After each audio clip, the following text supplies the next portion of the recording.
بریلویت اور فکر رضا کا تعارف۔ بعض کاموں اشیاء میں ایک شخص یا کچھ افراد اتنے ماہر ہوتے ہیں کہ وہ اس عمل یا چیز کی پہچان بن جاتے ہیں اور وہ کام شے ان کے نام سے مشہور ہو جاتی ہے۔ ان کے نام سے یہ مقصود نہیں ہوتا کہ وہ ان کی بنائی ہوئی ہے، بلکہ اس عمل یا شے کی نوعیت اور معیار واضح کرنے کے لیے ان کا نام لیا جاتا ہے۔ اس کی بہت سی مثالیں ہیں۔ نمبر 1، مٹی کے برتنوں اور روغنی ٹائلوں پر ہاتھ سے خوبصورت پھول، پتیاں اور دلکش نقش بنانے کو ملتانی کاشیگری یا ملتانی کاریگری کہا جاتا ہے۔ اس کا یہ مطلب نہیں کہ یہ فنکاری فقط ملتان میں ہوتی ہے، بلکہ کام کی نوعیت بتانے کے لیے یہ نام ذکر کیا جاتا ہے۔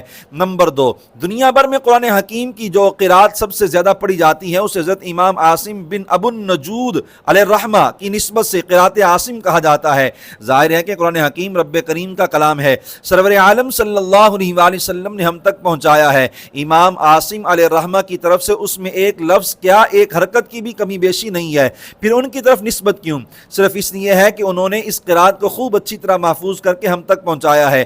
4 صدی ہجری کے ایک بہت بڑے عالم شیخ ابو منصور محمد ماتوریدی رحمۃ اللہ علیہ ہیں۔ انہوں نے اپنے دور کے فتنوں کا خوب صفایا کیا اور عقائد اہل سنت کی بہترین تشریح کی۔ ان کی نسبت سے اہل سنت و جماعت کو ماتوریدی کہا جانے لگا۔ بعد میں ہر دور کے علماء حق کی پہچان کے لیے یہی نسبت ذکر کرتے ہیں۔ ظاہر ہے کہ انہوں نے نئے عقائد ایجاد نہیں کیے، بلکہ قرآن و سنت میں بیان کیے گئے عقائد کی ہی تشریح کی، تاہم ان کے نام کی چھاپ لگ گئی اور حق پرست خود کو ان کی نسبت سے سنی ماتوریدی کہنے لگے۔ اسی طرح 14ویں صدی ہجری میں جب انگریزوں کی پشت پناہی میں باطل پرستوں نے عقائد اہل سنت کو بگاڑنے کی کوشش کی تو اعلیٰ حضرت امام احمد رضا خان علیہ الرحمہ نے ڈٹ کر ان کا مقابلہ کیا اور اپنی کتابوں میں عقائد حقہ کو دلائل کے ذریعے خوب واضح کیا۔ چنانچہ ان کا نام بھی حق کی علامت و پہچان بن گیا۔ ان کی نسبت سے اہل سنت و جماعت کو سنی بریلوی کہا جانے لگا اور عقائد اہل سنت کو فکر رضا کا نام دے دیا گیا۔ خوب یاد رکھنے کی بات ہے کہ اعلیٰ حضرت امام احمد رضا خان رحمۃ اللہ علیہ مسلکی اعتبار سے خالص سنی ماتوریدی ہیں۔ یہ امام ابو منصور محمد ماتوریدی کی طرف نسبت ہے۔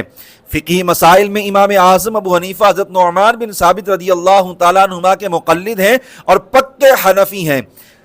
مشرب و طریقت میں غوث اعظم شیخ عبد القادر جیلانی علیہ الرحمہ کے سلسلے میں ہیں اور سچے قادری ہیں، جبکہ ان کے وطن بریلی شریف یعنی یوپی بھارت کی وجہ سے انہیں بریلوی کہا جاتا ہے۔ آپ نے کوئی نیا عقیدہ و مسلک ایجاد نہیں کیا، بلکہ عقائد اہل سنت کی بہترین تشریح کرنے کے سبب آپ کی نسبت ذکر کی جاتی ہے۔